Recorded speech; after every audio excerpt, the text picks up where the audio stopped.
pilo bat jo genituen, eta bueno, ikusi genuen ez, igual, pila geldiun momentu bat da nola ez, zan dena oso intentsoa ez,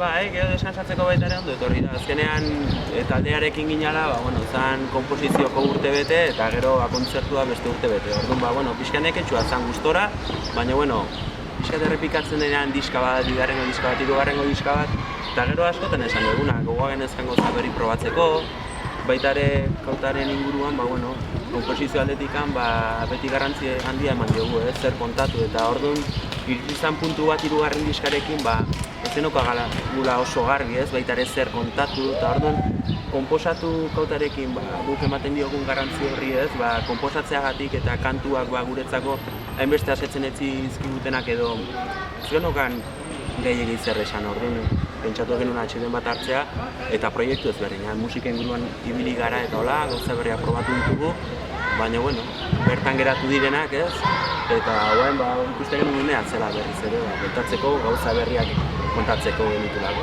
Guk baita ere mugitu dugun jendea izan da guk genuen adin hori baita ere, hasi ginen 18-19 urterekin, eta bai egia da hasieran jende gaztegoa etortzen zala 15, 16, 17, 19 gure adina, zarragoak ere, baina, oain ja hogeita zerbait ditugu, orduan, gure adineko jende agertzen da, eta orduan esaten gu zarragoak, gure adinekoak, ez? Agian gurekintako jendea juten da ere, eta hori, baina oso gustora. Ze kontzertu eman eta gero ezakit zaila galitzea batekin.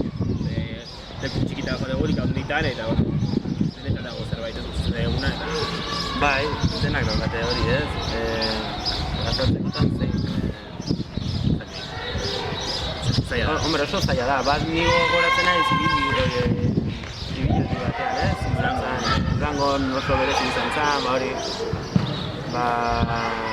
Gazte jende, gazte fenomeno hori ez, pixka gure lehenengo kontzertua ematen genuen irratietan entzun eta gero ez, hori azaltzen zara, letxe, Zebeltzarekin beste hainbat aldekin gertatzen den fenomeno hori ez, eta bitxia, alde horretatik, gero igual urte batzuk pasa direla, oain igual disfrutatzen dugu pila bat, eta oain ja eramaten dugu beste enfoke bat ematen diogu, adibidez ja gure barreneko sentsazioak, ez?